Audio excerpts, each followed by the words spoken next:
Father, thank you Father, très chers fidèles téléspectateurs et internautes. Bienvenue parce que vous allez scotcher, connecter à votre meilleur site, La Voix Céleste, Bonzambe na Bonzambe, toujours ne Monsala na biso, Tosala Rakati na Bonzambe, toujours au service, il y a Libota na Nzambe, toujours au service, il y a Peuple, Biso, La Voix Céleste, ainsi que votre humble serviteur, bienvenue, Biano, Tokiti sur le terrain, Koyeba ko découvrir, Tosala Kina, pasteur Meshak, Obazali le pasteur Jimo, pasteur Obedna, pasteur Meshak, Oyo Babengi Saki Biso na première audition, je ne sais pas, Tobengi en première audition parce que c'est qui première fois, et les canaux La Voix Céleste na Oyezali événement, Oyetalaku, la porte ouverte. Kasi Lelo, Tozali dimanche, Oyo, Motonanzambe, le pasteur Meshak, Jimo, ya pasteur Obed, Babengi sous équipe à La Voix Céleste na Yolo, précisément na Capella, pour na Koye Bape Kotel, il sous vision, ya Sika, Oye Bengami na Kombo, ya la grande fête de la Bible, la grande fête de la Bible, alors avec l'homme de Dieu, Tokomeka un peu kokota na mozindo, alors la grande fête de la Bible, ezali ko partager vie na yo na batu ya passe. Alors l'homme de Dieu, na ministère Nzamba pesa, na vision Nzamba pesa, alors fête ya monene po na ye, eza ko partager mawa, ko partager passi na ba oyo baza komona yango. Alors ba détail ebele tokozwango elongo na pasteur Meshak et le mot pena Jimon et pasteur Obed.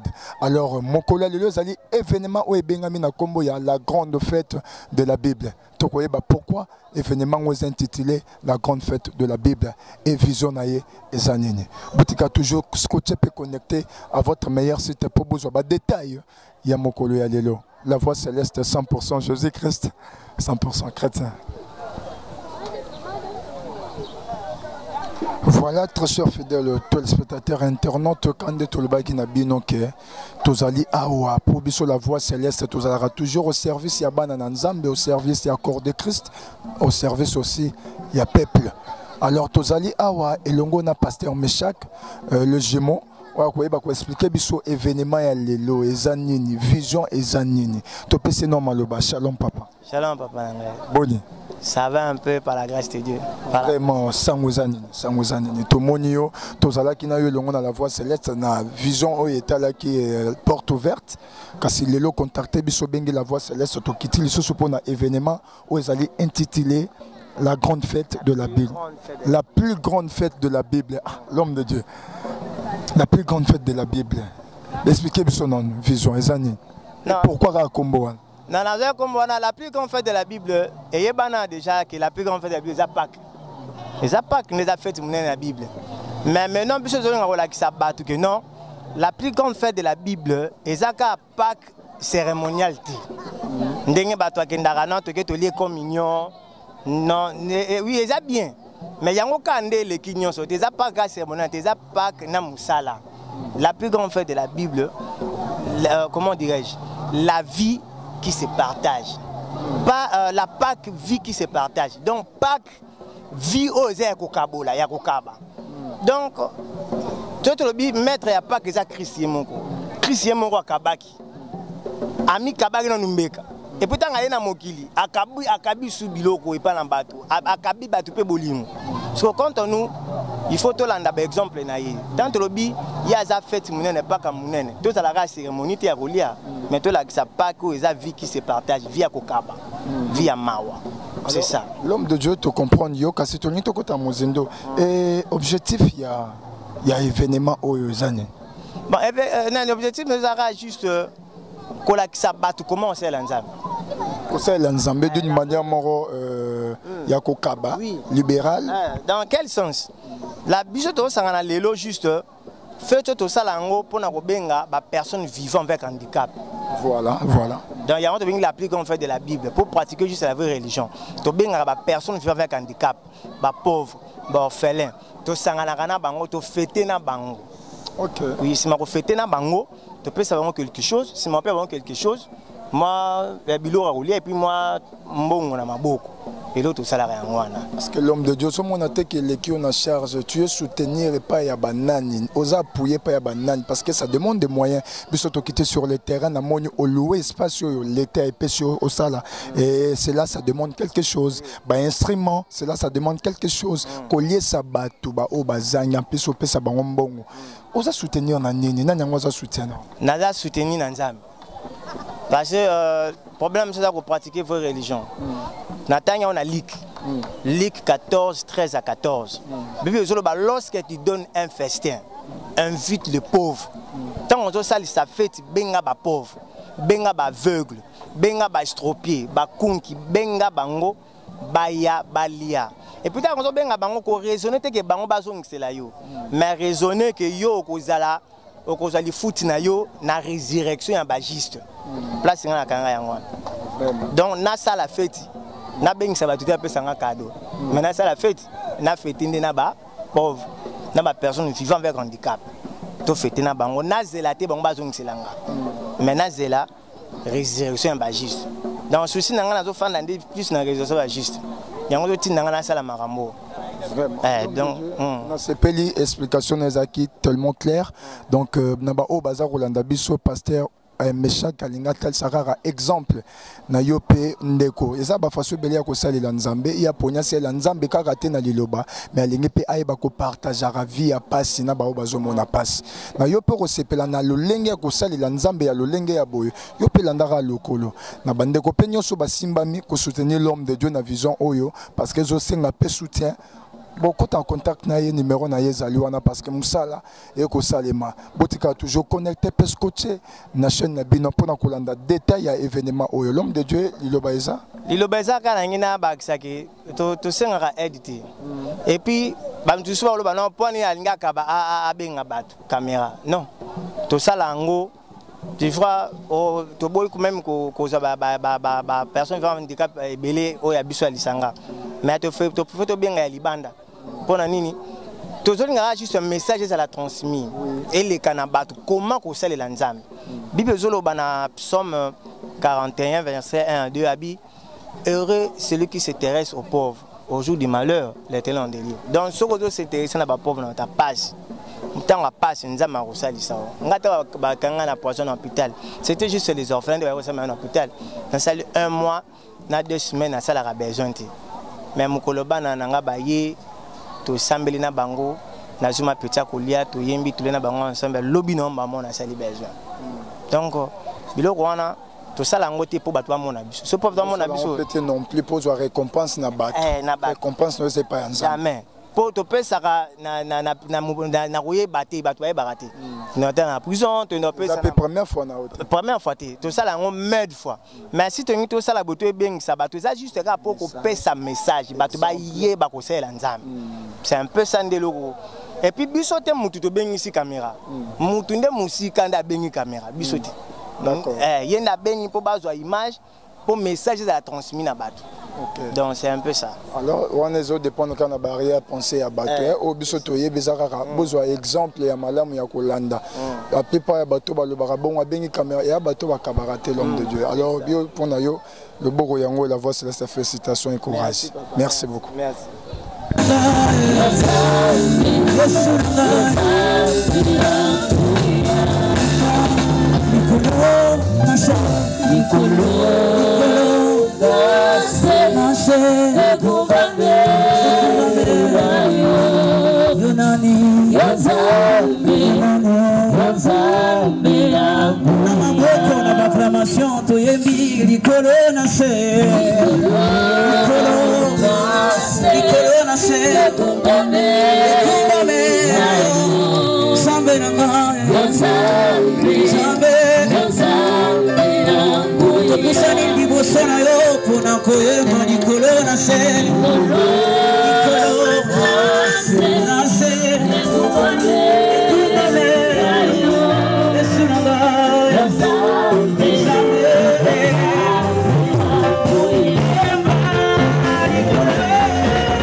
Israël, te sur merci pour n'importe quoi le Jésus.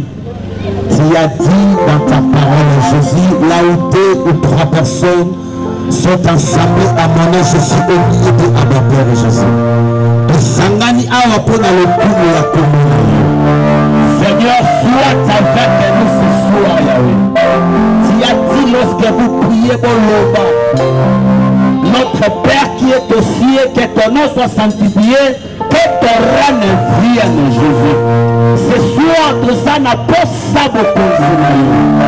Nous continuons à continuer au Samana de chacun. Nous continuons à puissance de notre Père à travers Jésus. Nous devons continuer. Tout ça n'a pas ça dans l'eau. N'a pas quoi le mandere de châté. Nous ramasser de massacre. Nous mettons tout ça dans la gauche. Ouvre les ciels et ce soir, Jésus. Ouvre les ciels et ce soir à ma paix. Il m'a négé de chané. Soit contrôle à Nyoso. Soit possession à Nyoso. Soit Zerana et Jésus. Prends ce soir à ma paix. De bébés ici, de friands, Seigneur, sont monde visible. De friands, Seigneur, sont le la salle. Et Nyoso bataille à de l'air de prix. De repoussant le. Father, in the name of Jesus. Que ta gloire descende, Seigneur. Yahweh, de la ciel ouvert. De la ciel ouvert. De ça, nous sommes le ciel ouvert, Yahweh. Viens contre moi, viens possession, ma condoléance, que je ne supplie. Merci, Seigneur Jésus-Christ.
Nalingi Nabenga, organisateur. Mais avant cela, Tozana, frère Nabiso Mokoye, honoré de son frère Ephraim, Ozana 3 minutes, 5 minutes. Pendant que frère Ephraim a Zomata, Tobeti Maboko pour le frère Ephraim.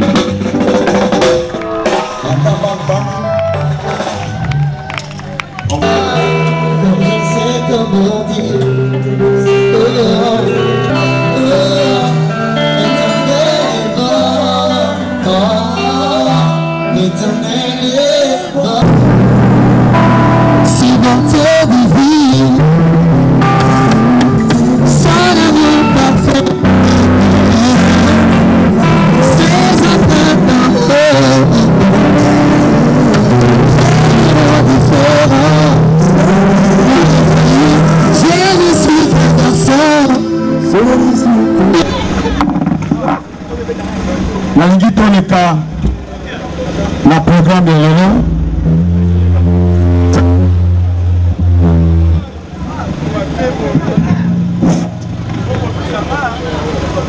Nalingina Benga, organisateur ou bien le visionnaire, il y a manifestation Oyo. Nous ne sommes pas une église, mais tous organisme ou organisation, ils allaient tout autour de la vision. Parce que vision, on a, vision et outil, n'a deux jumeaux, dans un pasteur, dans côté à l'âge de 2 ans et 6 mois, pour dire à 3 ans. Alors, au Ezali, 3e manifestation d'Abisso, mais à Ezali 2e fois. Alors, j'ai quand même le plaisir de présenter Bango. Et souvent, ce sont des prédicateurs et en même temps, Baïmbaka. Alors, j'ai l'amabilité à Kobenga Bango pour Bamata. J'aimerais que l'Assemblée Tobe Tamaboko, tant qu'on a cité comme on a Bango, Tobingi, Musée, Meshak, na musée Abed, tant bazali combattant. Tobeti Maboko, toujours à Bango na Isango. Une façon à encourager Bango. Beta Maboko pour Bango. Ce n'est pas la première fois où ils ont des enfants à Bissot. Tant bazali combattant. Tobeti Maboko, organisateur de la manifestation Oyo. Baza très jeune, mais Baza n'a souci, il y a pour propager l'évangile. Alors, Tobeti Maboko, et si tu as peut-être un livre dans le combo de Jésus-Christ. Ok, papa, on a pas le micro. Tulingina mtoa papa Abeda lingipo yimba kumisanzambe. Tobeti Maboko toyoki na luyembo après ça, toyoki na lobana bana. Alléluia. Alléluia. Alléluia. Bible lobi ete oyo nyonso eza na pema esengeli ekumisa Nzambe. Soki tosangani awa lelo ezali pona ba propre intérêt na biso moko te, kasi ezali pona lokumu na Nzambe. Ete lokumu pe kembo masanjoli ezonga epai na Nzambe. Na yango wana yambo na koloba eloko moko songolo to pakala ngai nasepelaka mingi koyemba. Parce que vous savez, il y a un mystère moko caché, il y a un kati ya kokumisa Nzambe.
pratiquer le sambo ya solo la vraie religion. Vraie religion est ça catholique. Vraie religion est ça kimbangiste. Vraie religion est ça islam. Vraie religion est ça protestant. Vraie religion est ça kitoadité. Vraie religion est ça réveil. Mais vraie religion, oyo nzambe anima, oyo nzambe asenga kanabiso, yangonde tozo yekola yango, yangonde tozo linga, batu nyonso baye bakosala yango. Amen. Zamba pambola yo. Toza na mingi penza kolobate parce que ça juste manifestation. Rôle na biso to souci na biso zanini. Et puis pourquoi to sangani awa?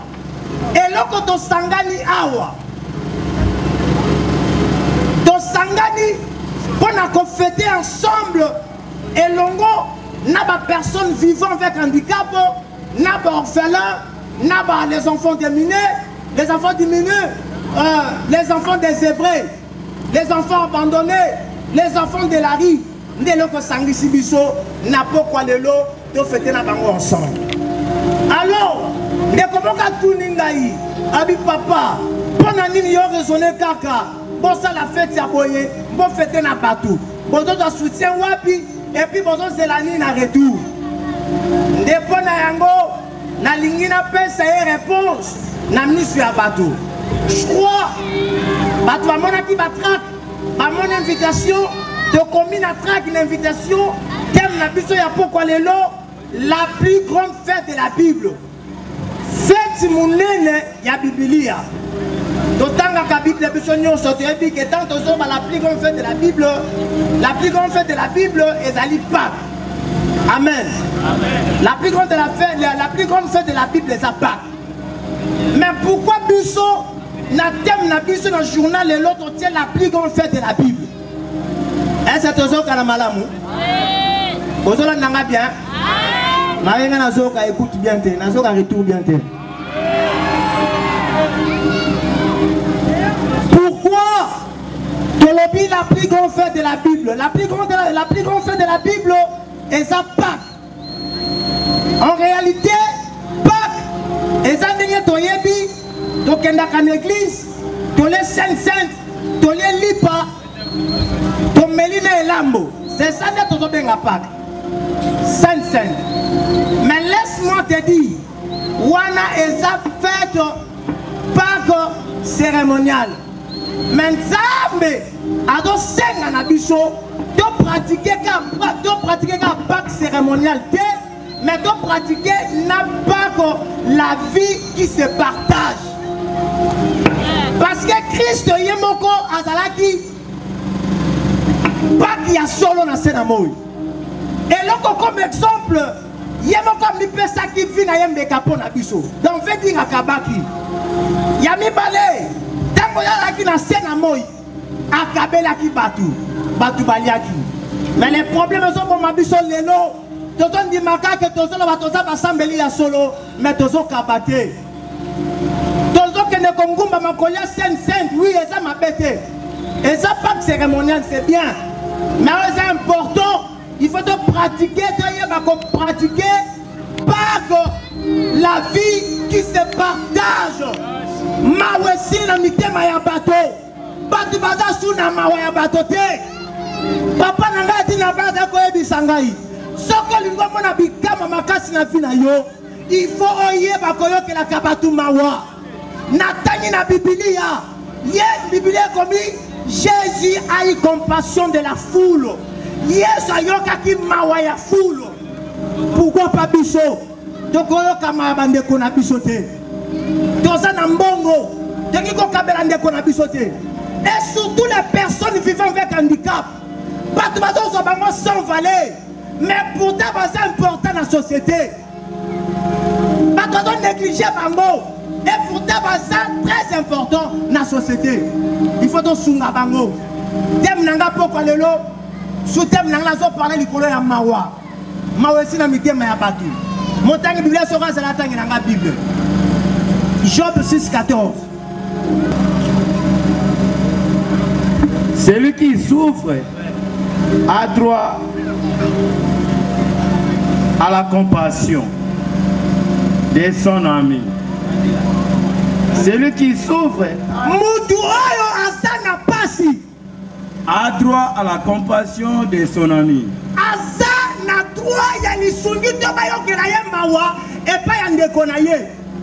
Même quand il abandonnerait la crainte du Tout-Puissant. Verset 15. Amen. Nabi ke passage bele batsango kate. Mais là soye bisayo ngo na kombo na soye kolango. Biblia lobi celui qui souffre mutu azo kapasi. Mutu azana pasi. Azana droit ba yo ke la ye mawa. Mais le mal eza pa na biso lelo. To comme bando qui inconscient. Bana nzambe to lo baba to sambela. To comme bando qui inconscient. To yo kaka mawa ya batute. Muninga zana pasi pour salisa ye ozongo ye ba origine na ye ozongo ye poye azala kande kona yo même na l'église to somo na ngolelo pour zo musala il faut la ka mutu église telle nde ba pension musala pour ba aider yo il faut la mutu église telle. Oh bible lobi na biso bongote balobi que ça soit attaque au bungi sa kondima ata banga sunzambe te mais azana to ba yo kila ye mawa na oyo. Au jour du malheur, l'Éternel les délivre. Mukolo ya pasi. Babi mukolo ya sengote. Mukolo ya pasi. Toza éternel, toza ba robote, toza ma bende, toza batu. Un moment donné, to seka. Un moment donné, to lela. Mais soki yo taka kana ba pauvre. Mukolo ya pasi. Nzamba salami. L'Éternel les garde et lui conserve la vie. Zambe akobamba ye. Et puis à combattre les yoka bolama kosali sa ba pauvre. Après il est heureux sur la terre. Et tu ne le livres pas au bon plaisir de ses ennemis.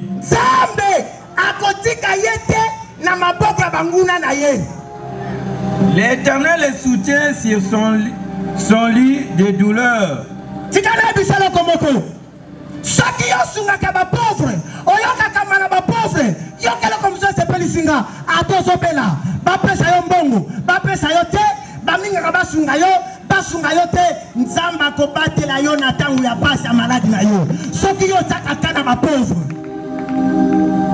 tu les soulages dans toutes ces malades. Alléluia. Babi nzamba ko sala nini? Asoulajaka ye na ba maladi nyonso ya kobela. Toza na monde yo malade zo tambola partout. Bazo boka maladi na ndenge nyonso to yebite. Na mokilo to fandi. La Bible me dit, l'homme de bien a disparu du pays. Il n'y a plus de juste parmi les hommes. Ils ont tous embuscadés pour verser les sangs. Leurs mains sont appelées à faire le mal. Chacun est un piège à son frère. L'homme de bien a disparu du pays. Moutama lamu abungi na kati ya batu. Mabeto sala matele matro. Ba musu azolo kota maladi na nzela. Pona nini mawensi na mitema ya batu. Obake na ndekolo mbasu. Obake le maladi. Mutaye na mbongo opere mala mute po aza na mbongo malonga te. Ozo se pa na pasa ndeko na yo. Otuti mutu na moto to na mutu ka danko. Po ayo kapasi esongolo za nini? Oza ndoki est conscient. Aux avocats, magistrats, sambisa malam. Au PJ, sambisa malam. Jokela ba pauvre mawa. Ceux qui ont une erreur, telle c'est erreur on a eu. Ceux qui ont une raison, c'est raison on a eu. Ceux qui ont une erreur, quand il y a mawa tepo asale non, il expliqué au sali mabe, il faut pas condamner parce au sali mabe. Mais ceux qui ont une raison, yokele mawa ataza na mbongo te pesa raison de malam. Docteur mutaza na mbongo te. Soka zobela za pauvre sungaye sali sabato. Bible lobi nzamba ko soulager na ba maladi nyoso koyela yo. Baba ke lo mbasu nzamba ko soulager na mbasu. Baba ke lo maladi nini soki nini nzamba ko soulager na ngo. O baza ko hériter royaume dessus. Conseil gratuit oyo biso to lingaki to sepelaki de partager ensemble naba na nzambe na mukolo lelo yango wana parce que belé de do sambela ba campagne zo tonda oui eza mabete mais to pensa na ba originaux eza important ko kabela ba pauvre ko yokela batu na pasi ko yokela bango mawa alléluia nzambe apambola ngana yo oyo ki message na pokwa lelo to senyo kakate opesa biso po to senga lisungi te soki ndamba ko tia en cœur opesa biso to sunga to ke no sunga ata mutala pembe na yo o sunga ye nzamba ko kanisa yo manifestation yo to salango chaque fois à tout moment chaque année to la ko sango na mars maintenant to poussons le 18 to poussons en juin chaque le 18 juin to ando la manifestation o to fait ensemble n'a pas personne vivant avec handicap to fait ensemble n'a pas orphelins les enfants désœuvrés les démunis les enfants abandonnés to fait ensemble n'a pas les enfants divorcés bayani boso to sambela pona mboka en attendant botie parler enfant pour la réponse enfant yo telemaka likolo do senga kimia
Yes,